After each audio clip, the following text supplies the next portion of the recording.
Hello, School Transportation Nation. Tony Corpin here. Glad you made it to the podcast. It's brought to you by Transfinder, the leader in school bus routing software, by IC Bus, the next generation can change everything, and by Propane, the energy for everyone. In just a bit, we'll be talking with President CEO Antonio Civitella about emergency preparedness. And Ryan, it couldn't be more timely considering Hurricane Milton, Hurricane Helene. They came back to back. Mr. Ryan Gray is bringing us the latest in news and headlines and updates. And a lot's happened since last week, huh, Ryan? Absolutely, Tony. As you mentioned, we've seen some pretty horrific hurricanes hit the Southeast, 2 in a matter of a week or a week and a half or so. So really our hearts and thoughts and prayers go out to everyone involved. Certainly, we talked about Helene last week. The death toll has gone up when we're recording this, at least 230 confirmed dead. So certainly the rebuilding, the recovery still continues, especially in Western North Carolina. But as you mentioned, Milton, the second Category 3 in a matter of a week and a half, struck the Gulf Coast farther south than Helene did previously, but still brought just tons of rain. Saw a report, Tony, that St. Petersburg got a 1 in 1,000 year rainfall event. We saw that in some places in Georgia with Helene. So that's that 1 in 1,000 chance, or 0.1% of that much rain occurring in any given year. Disney World, Tony, you'll appreciate this, having young kids. The 12th time in its 53-year history that it closed. The roof was ripped off at Tropicana Field. That's where the Tampa Bay Rays of Major League Baseball play their home games. But it wasn't as bad as people predicted. Certainly, again, there's been some death toll, about 16 or so confirmed fatalities while we're recording this. A lot of those came, though, from tornadoes that preceded landfall. So still, our thoughts and prayers go out to all those affected. A lot of power outages, about 1 million people or so. I saw some reports that were out of power. There are some intermittent power outages, fuel shortages. I saw that many of the fuel stations, 75% or so, were out of fuel. So I saw Governor Ron DeSantis last week say, hey, Florida has plenty of fuel, but the issue has really been getting it to the service stations. And because so many people fueled up before they got out of town, so many people evacuated Florida, especially along the Gulf Coast. And officials are saying that really helped with the death toll.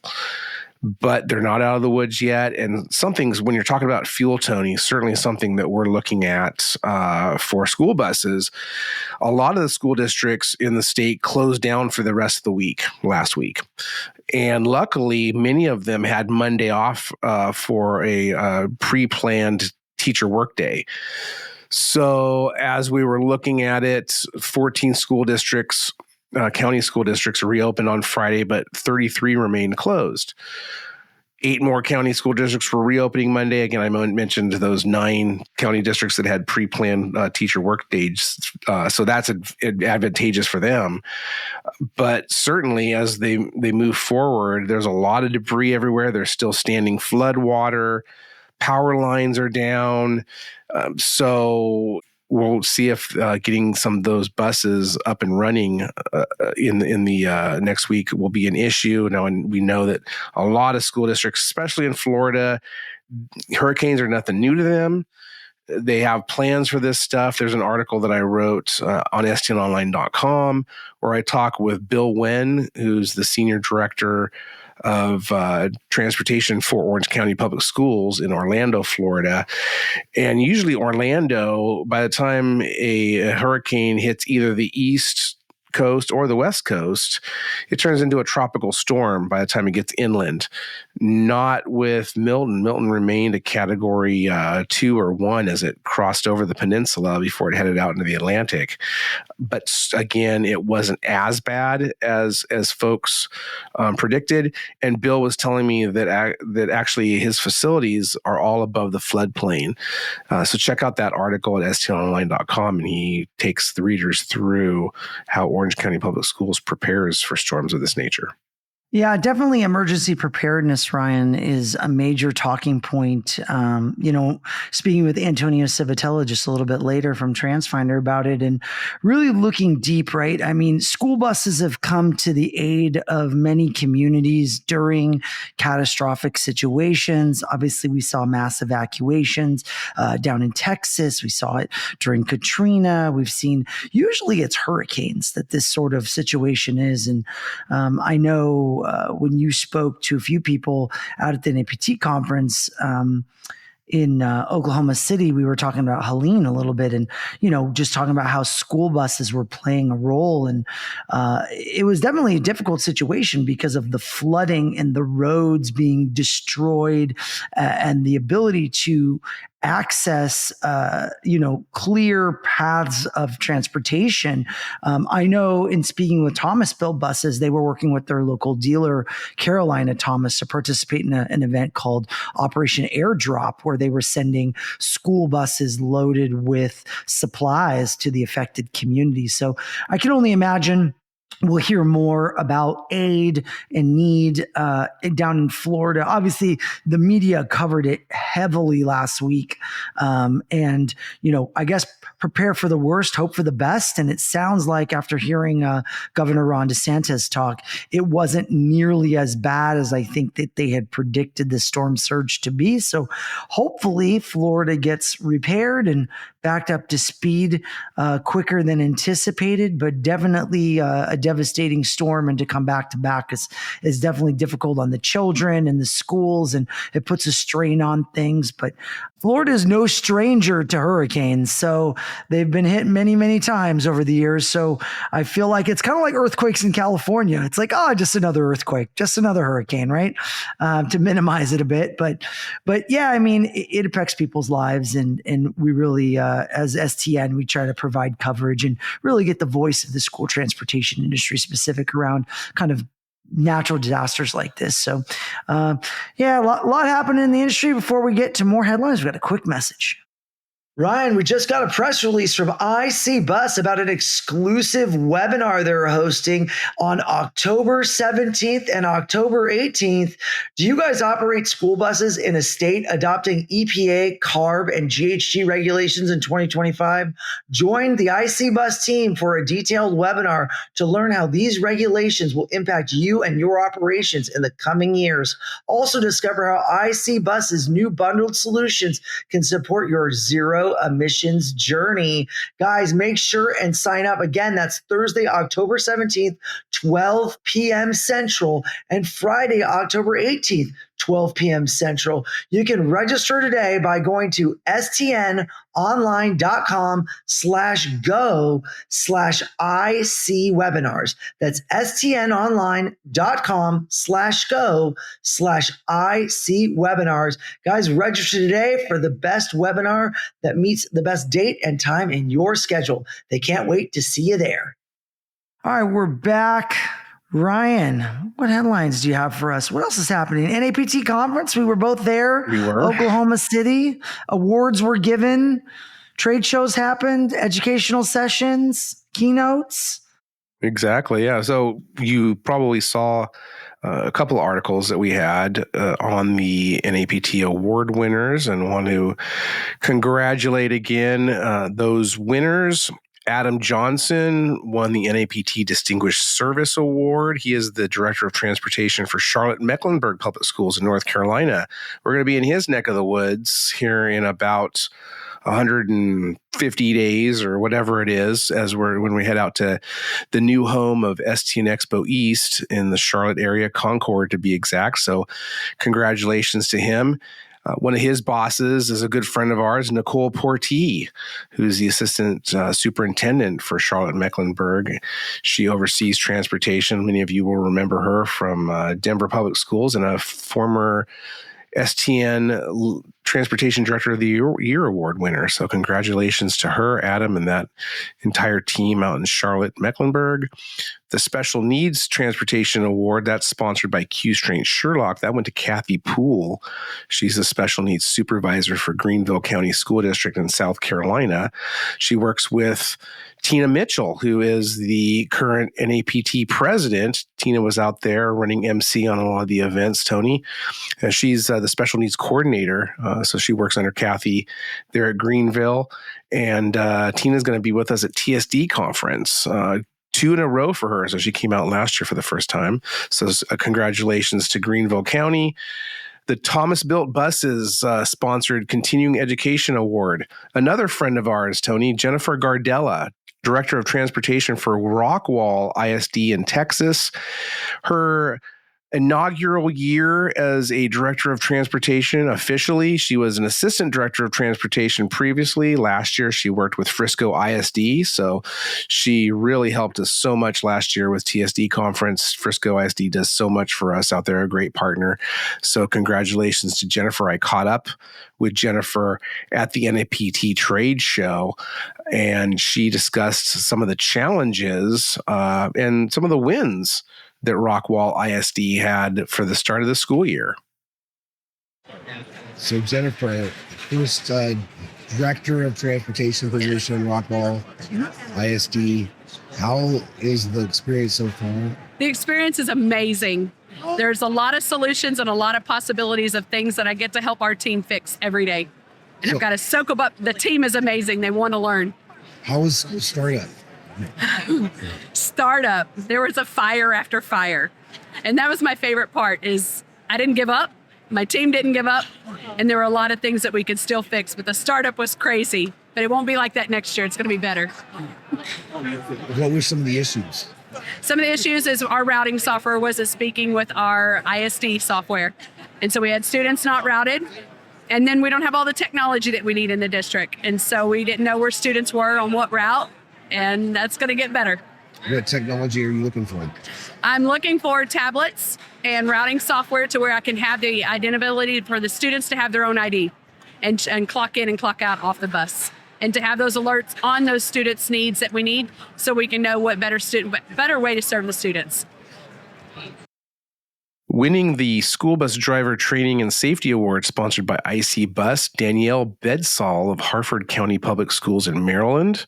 Congratulations to her, very large school district out there. And the Bluebird Heroism Award, always a much anticipated award, went to a student this year, AC Holland III. Recognized, he was an 8th grade student at the time last year from Glendale River Hills School District in Wisconsin. He actually noticed his school bus driver having a medical emergency, sprang into action, went to the front of the bus, helped slow it, brought the bus to a stop, pulled it over to the side of the road. So congratulations to him. He was not in attendance, but they read a note from his superintendent. So it was a great overview of some outstanding individuals in and around Pupil Transportation. And it would be remiss if I didn't mention the Hall of Fame winners. Of course, we have an article up on that as well. We have an article on both of these groups of awards. So this year's Hall of Fame inductees, Ken Hedgecock of United Safety and Survivability Corporation. Of course, he's been in the industry for 40 plus years, really made his name with Thomas Built Buses. So congratulations to him, a huge advocate for the industry, a good friend of STN's. Also, Larry Rigsby, the longtime executive director of the Tennessee Association for Pupil Transportation and a former longtime director of transportation there in the state. Very well regarded, well respected throughout the state of Tennessee. So congratulations to Larry. He's helped numerous times, gotten to know him well over the years, helping with articles coming out of Tennessee. So congratulations to him. And Willie Tarleton, the longtime former NAPT board member, retired director of transportation from Midland ISD in Texas. He has relocated to the Oklahoma City area. So he was able to come in. It was good to see him and catch up with him. And again, you can read up on all of these individuals at stnonline.com. Yeah, congratulations to all the award winners. Especially great to see the Heroism Award winner being a student, that being a first. And we've definitely seen medical emergencies with drivers in the past, and they've ended very tragically. So it was amazing to have someone step in and help. And definitely, this is kind of an amazing thing, Ryan. It's a convergence, right? To have someone have the heads up, wherewithal to jump into action, save the day, saved a lot of kids' lives, I bet. As a result. So definitely deserving candidates, and the years of service from the Hall of Fame. I know Bill Paul, founder of STN, he has won Hall of Fame as well in the past, and it's definitely one of those awards recognizing people for kind of a lifetime achievement in the industry. So bravo and congratulations to everyone who took home awards. I know we were walking the trade show, Ryan, getting sound bites, talking to people. I know I stopped over to the Thomas Built Buses booth. They had the brand new redesigned HDX, which is their Type D bus that's going to be built on the new C2 line. They had a trade show version of it ready. Obviously, I don't think it's ready for production yet. They've been teasing it on social media and press and stuff, but really cool to see it. I got a walkthrough from their engineers on it, and talk a little bit too about the Cummins engine specifically, because in that bus it had the Cummins 6.7 ISB, and with Cummins environmental kind of regged changes. I know Cummins is coming out, I believe, with a 7.1 or 7.2 liter, if that's right. And that would fit into that bus. But the larger version, which is I think an 8.9 liter, would not fit because that is too big of an engine. So we'll definitely see some newer technologies coming in 2025. We don't know when Cummins is going to launch that gas. We've always heard rumblings of late 2025, but they keep kicking the can down the road. I think they want to get it right. They want to get everything perfect. So we'll keep a close eye on that. But some new vehicles, they're being displayed, demonstrated. So great to see the industry advancing. And that Cummins engine, it's last I've heard, late 25 for limited production, but they're supposed to go into full production in 2026. So definitely a year or so later than what we originally thought. But I know when we were out there in June with STN Expo East, I was talking with some of the Cummins brass about that, and that's what they had told me, as well as a lot of our attendees out there. So I have not heard anything different so far. So, and I know that we've previously mentioned that former now president and CEO of Thomas Built Buses, Kevin Bankston, he has moved over to Daimler Trucks North America Financial as their president and CEO, but he had made a comment earlier this year that gasoline was coming to Thomas Built Buses. So that's a new development as well. And it's obviously going to be Cummins, that agnostic engine head. So we'll see that in a couple of years, and we'll probably see some other school bus OEMs adopt that as well.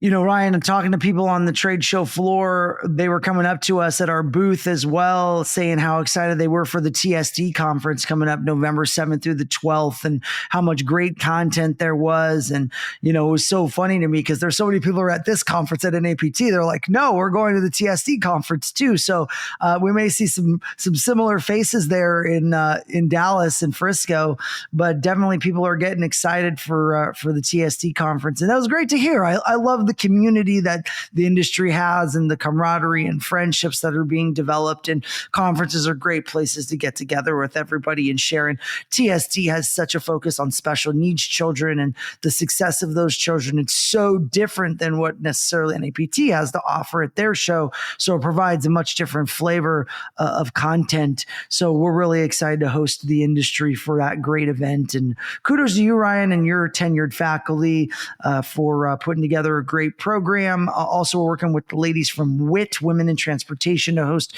the Special Needs Rodeo, that special needs competition where the drivers compete for the winning trophy to see who is the best of the best special needs drivers in the industry. So guys, if you haven't sent a team or signed up your team of special needs drivers, definitely get them out.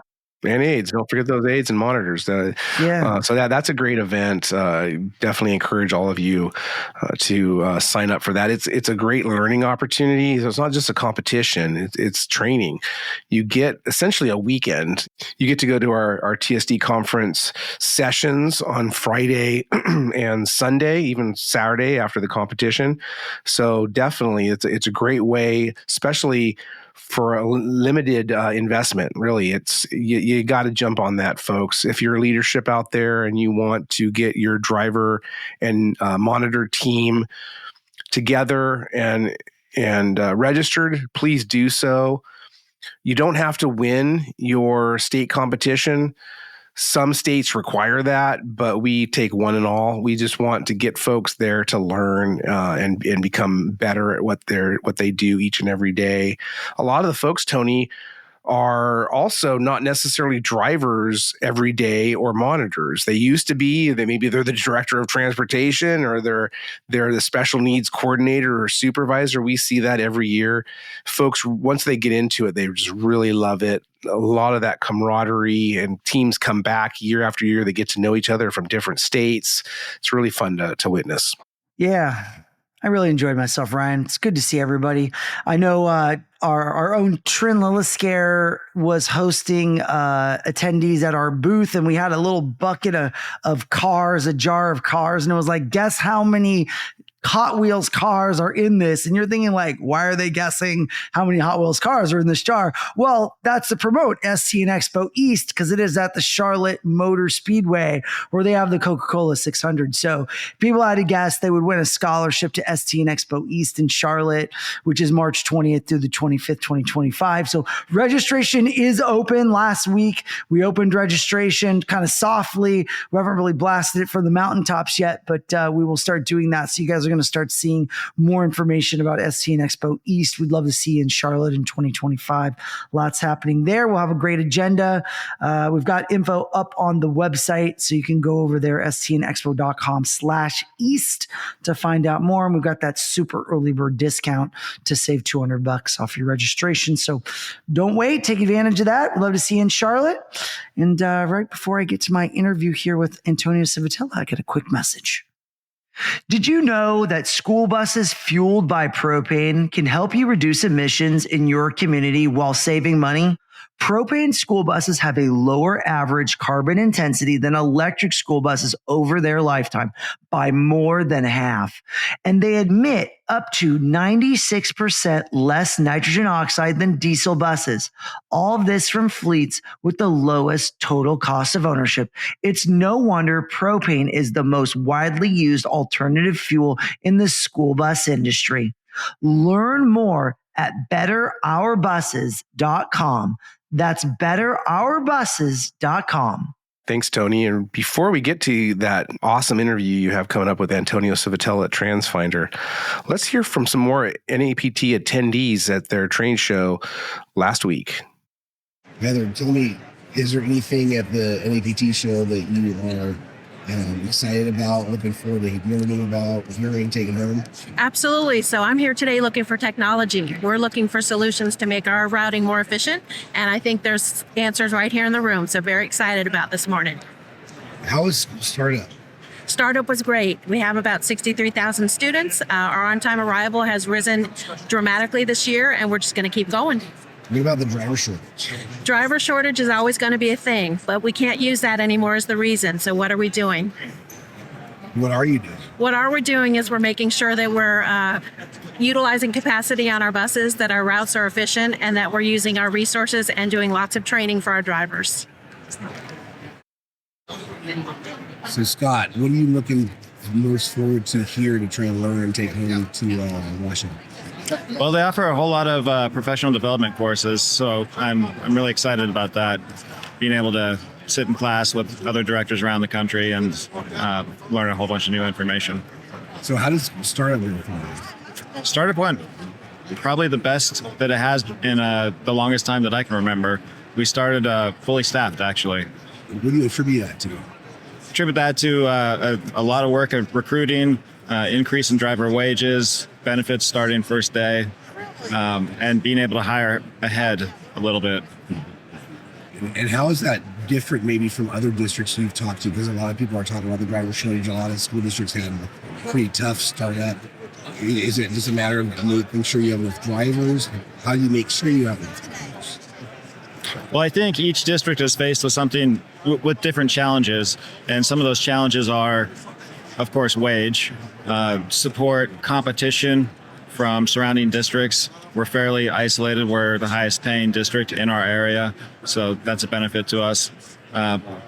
Also, the limited number of hours. Some don't have a guarantee. We have a 5.5 hour guarantee, and there's plenty of trips to pick up. And you guys have a new transportation facility that you're working on. Tell us about that.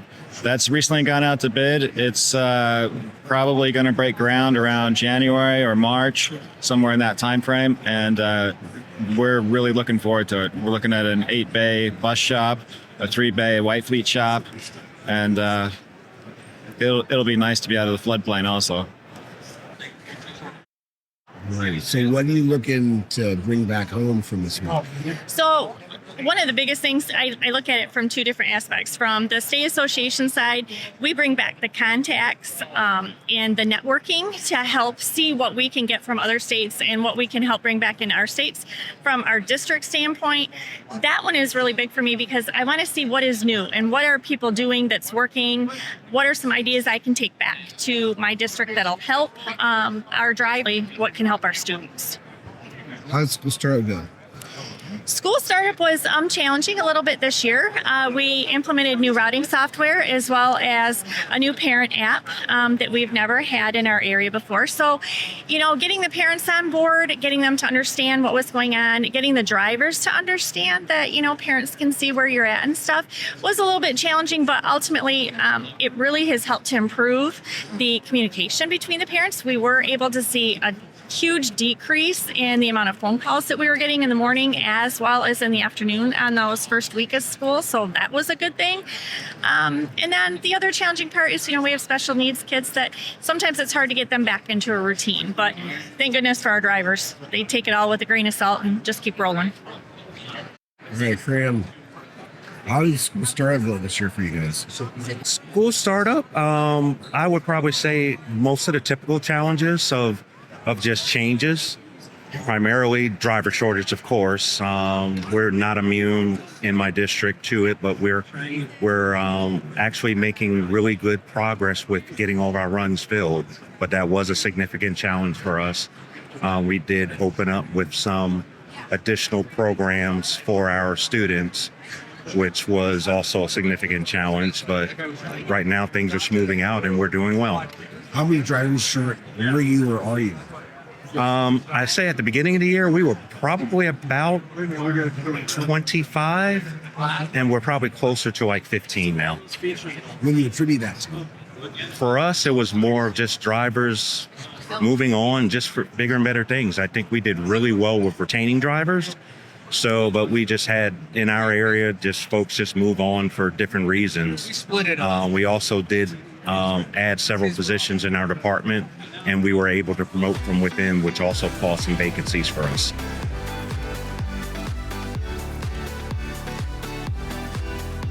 All right, guys, bringing on a special guest, Mr. Antonio Civitella, President, CEO of Transfinder, coming us from New York. Tony, welcome.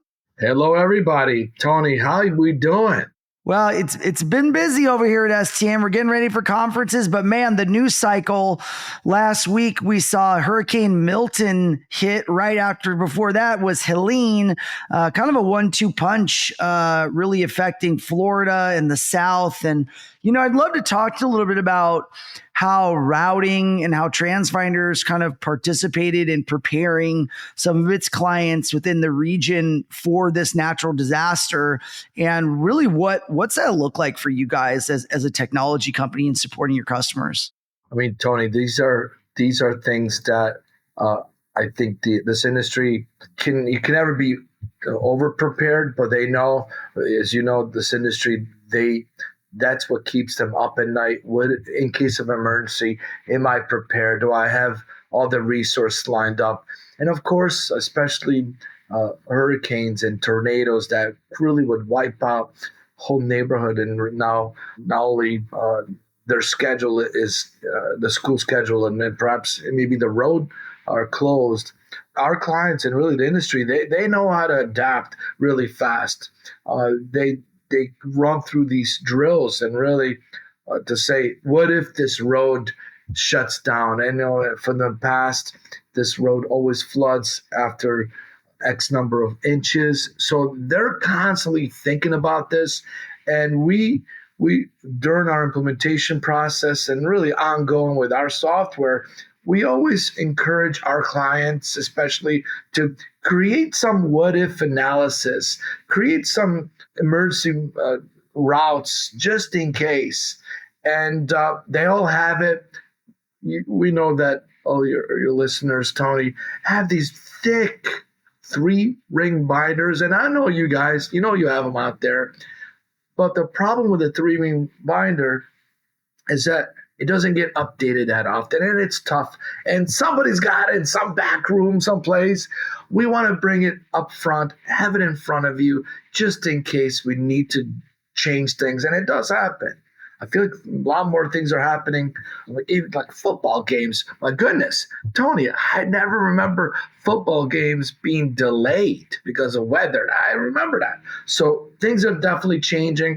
We all, as a society, need to be ready for anything, any emergency. But I think our clients really in the yellow bus industry, they are born ready. They're always thinking about contingency planning and being prepared as much as possible.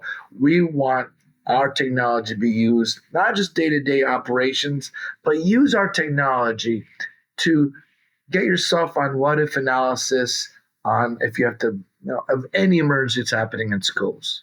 Yeah, emergency preparedness is a really big topic I know we get into, but I think when you start to unpack what happened in Florida, the devastation, the impact of the community, obviously they shut down schools beforehand, millions of people evacuating, coming back, flooded streets, damage. Obviously, maybe somebody's home, like you said, was damaged to a point that they can't live in it. It's not inhabitable. So what do you do? How do you get your students to school? How do you not displace those kids? I guess it's kind of almost like a homelessness situation in essence. Like you have to reroute everything. Your school bus stop might be washed away. What do you do? How does the software dynamically address these situations? How do I look at it in case something like this hits the community I live in? Well, Tony, it's something that I wish I could tell you that all of our clients use our software every single day. We know there's a group of our clients that use it a lot just before school starts, get themselves prepared and planning. But then it's really the set it and forget it type of mode that it's just, as new kids comes in, they make some tweaks and so forth. So for those that are in it every single day, Tony, they're already been prepared. They're already been doing what if scenario. They're already could anticipate that certain roads are going to close. Because you could be prepared as much as you want. How do you know which roads you're not going to be able to go down in 2 days from now? So those are the ones that they're getting themselves prepared, not necessarily with the data, but they're getting prepared to make sure they know all the the tips and tricks of using our technology to make the changes really fast. And that's really what I gotta say. Just like, you're seeing firefighters and they're constantly doing drills. They're doing drills because they're learning to be at top of their game. If there's an issue, if there's a fire, what's the best way to get into that building? And a lot of buildings, especially the corporate buildings, they're going in there, they're analyzing, especially if it's a new one. They're looking, all right, just in case of emergency, what are the ways to get into this building, or an evacuation plan? And those type of planning, let's not wait until something happens to start plan on these things. We should always be planning. But Tony, I have to keep saying, we encourage our clients to stay up with the technology. Keep yourself trained. Keep yourself trained that way. If you have to use our technology and you have to do it within a couple hours, but then make sure you're getting adequate training from our team and from others, of course, that do this all the time. Just communicate. And that's really my biggest advice I'll give to everyone. You can never anticipate every possibility, combination, probability. It's impossible. But are you proficient in a way that you can make those changes right away? So those are things I highly encourage. Yeah. So last week on the STN podcast, we had Waterloo Central School District in New York, who won a top transportation teams award at STN Expo West this summer. And their transportation supervisor, Diala Laffoon, talked to Ryan Gray just about fostering teamwork, kind of what they were doing in the state around electric school buses, dealing with driver shortages, operations. And obviously, if that's someone who is identified as a top transportation team. And obviously, we also in our October issue of STN Magazine are talking about kind of the foundations of teamwork, culture, raising up your team, supporting them, during these emergency situations. This is when people really shine, when your team comes together and really galvanizes the community, really identifies the need, and is able to support the students for success. So it's really exciting, Tony, for you to talk a little bit about how people can leverage technology. And I really, I'm proud to have guests like you on the podcast, because it really identifies some great opportunities for our audience to really lean in and think about, really reflect, how can we be better prepared? How can we leverage our technology and our partners to be ready in case of these kind of situations? No one knew this was going to happen. It's a once in a century storm. In fact, I don't think any storm has ever hit Florida in such a direct way through the Gulf. We've never seen it. So these are very far out there, unlikely scenarios, but here it is, and it's affecting millions of people now. Absolutely. And Tony, by the way, I have to give you I got to give you a lot of kudos. I love the front cover of the Foundation of Team Success. I love that. I love the article. It was well written, because we started doing this with you guys a couple of years ago. We're really using our own experience. And I want to let you know that the local biz journals, it's a publication. There's an Albany, New York market, and we were informed we won the best places to work. And those type of things are not just based on how we feel that very moment. It's everything. So when you talk to the top transportation teams, the winners that were at Reno during the summertime, they all have good reason, and you could see why they won. By the way, we have all the participants, and we had a record amount of participants this year. Unfortunately, only 6 got the top transportation teams award, but everyone, even including those, they received the results, how they stacked, how people scored. And some of those things, I hope all of you have taken that information and go through it, just like I did in the past when we didn't win. And even if we won, I want to see what was the highlight. What are all the foundation that really makes us successful? Please look at that. Look at what things you didn't score so high. some of those things, maybe there's nothing you can do. It's just the way it's going to be. Some of those things maybe can move the needle a little bit, but it's going to take some time. I encourage you, look for some low-hanging fruit. What can you change right away and get with it? Maybe you could be one of those teams next year at Reno receiving an award from me and from Transfinder, and really from you guys too with STN. You want to talk about a proud moment? That's a huge proud moment. And I love the article. It's about team. Think about, back onto this emergency preparedness plan. You can't just be an individual that has that 3-ring binder. You need a team. You need a team that's going to pull things off, because that's when things shine, like you said, Tony. When there's chaos and then major things happen, the chaos is magnified to the level that you get paralyzed. You can't do anything. Keep yourself cool. Talk about being as prepared as possible in case of emergency. And I tell you, the team respects each other because they're saying, hey, we're ready. We're ready. If something happens, we're going to do our best possible job. So I know that this industry is always thinks about that. Unfortunately, there's a lot of horrible current events that I feel like they just keep going the past 6 months. So I know the industry is always thinking about how to be even better prepared next time.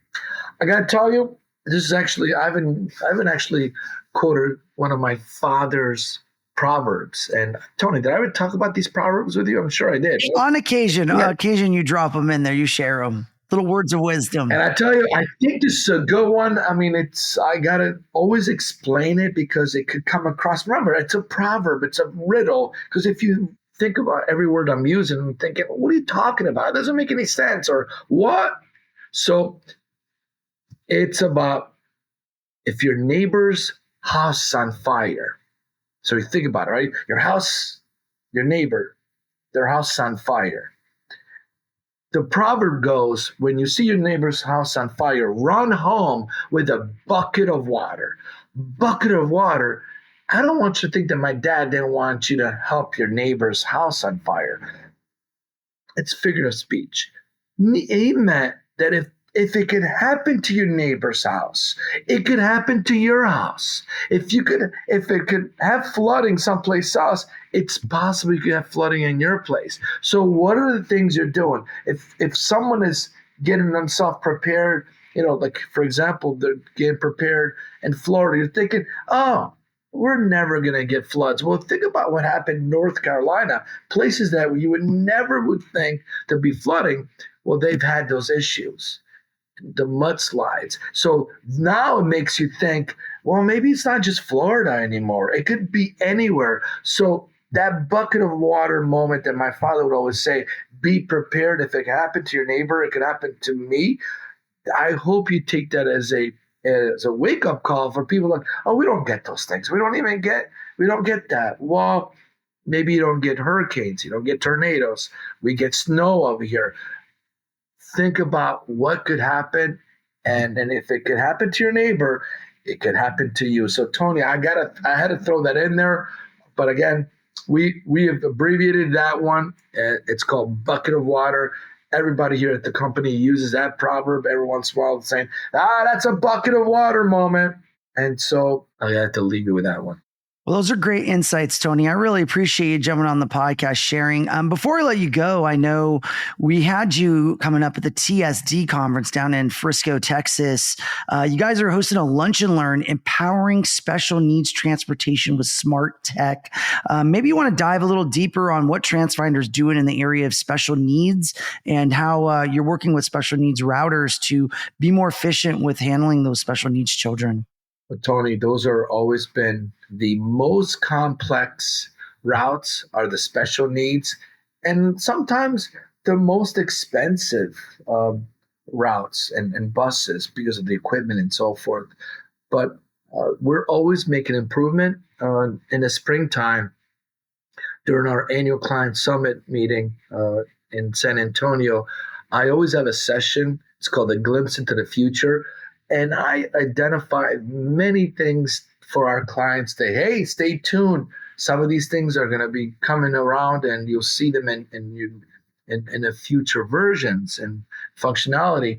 Well, we're having a massive release of our product around Thanksgiving time.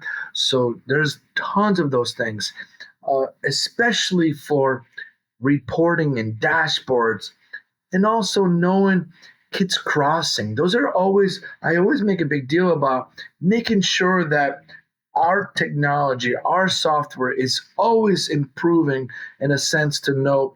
And I keep talking about crossers. It's always about where the bus stops, are kids crossing are they crossing the road to pick up the bus? We've added this functionality. So a lot of our clients wanted to know, not just crossing the road to get to the bus stop, but are they crossing any roads at all? Let's identify. And, we're working with police departments now to say, well, there's a lot of kids in this area that have to cross either to walk to school or get to the bus stop. So those are the type of things that we want to identify. Let's keep these kids safe as possible. The special needs, a lot of the special needs students are not necessarily walking, but we want to make sure that they're not waiting for the bus too long. We've added brand new functionality to our parent app that gives you not just, hey, they're just around the corner, but literally gives them a countdown, how many minutes away there are from you. That way, if you have to wait, whether in a wheelchair or maybe some other things, let's not have somebody wait there for more than they need to. So I think you're going to hear a lot about that technology, how it's better. It's really estimated time arrival that gives you a little countdown. And these are all the things that you're going to see we did a huge ride along with our new technology. We did this at NAPT. It was a huge success. We're doing tons of these things. We did it obviously at STN, and we're going to continue doing these things nonstop, of these ride along that you get on a school bus and you literally see our technology at work with the tablets, with the parent apps. You really get a sense of what is it doing. We love to show to everybody how this technology works, but what an opportunity. If you're going to some of these conferences, get on there. It doesn't cost you anything. It's most of the time it's entertaining, but you're going to learn a lot, and you're going to hear others that maybe sit next to you how they're solving some of these these problems, these issues. So look for us at these conferences. Of course, TSD is just around the corner. We'll have a lot of new technology, so look forward for all of you to see what we're up to. Tony, thanks for jumping on the podcast today and sharing a little insights, and definitely word of the wise, guys, on emergency preparedness. Be ready for anything, and make sure you've got that bucket of water, because it can happen to your house too. So be careful out there, everyone. We love you, nation. That's right. Thank you. And happy Halloween, everybody. A special thanks to Antonio Civitella, Ryan Gray. Appreciate you guys being on the podcast, sharing all your insights today. Also, special thanks to our sponsors, Transfinder, IC Bus, and Propane. Couldn't do it without them. Guys, make sure you thank them. You email them, let them know you heard about them on the STN podcast. We appreciate our loyal listeners. Lots of people came up to me at the NAPT conference. Oh, I love the podcast. I listen to it all the time. Hey, spread the good word. Share it with your friends. This podcast can be listened to on Apple, Spotify, wherever you listen to pods. stnpodcast.com. Go there, spread it out. Let's get the news out there about everything happening in school transportation. Guys, you can go to stnonline.com for all this news and analysis on the school transportation industry. Don't forget to go check out that October issue. It's up on the STN website, talking all about leadership and talking about the key elements of leadership, how to hold up your team. We've got lots of previous this podcast with winners of our Top Transportation Teams Awards. They are episode after episode of that. Go listen to some back episodes. We'd love to have that information out there and share it with you. If you haven't heard it, we got 231 episodes plus. So there are so many content episodes to take in from the days of COVID to today. So we have a lot of content for you guys to enjoy. Nation, we love you. We appreciate you. We love doing it every week. We'll see you next week.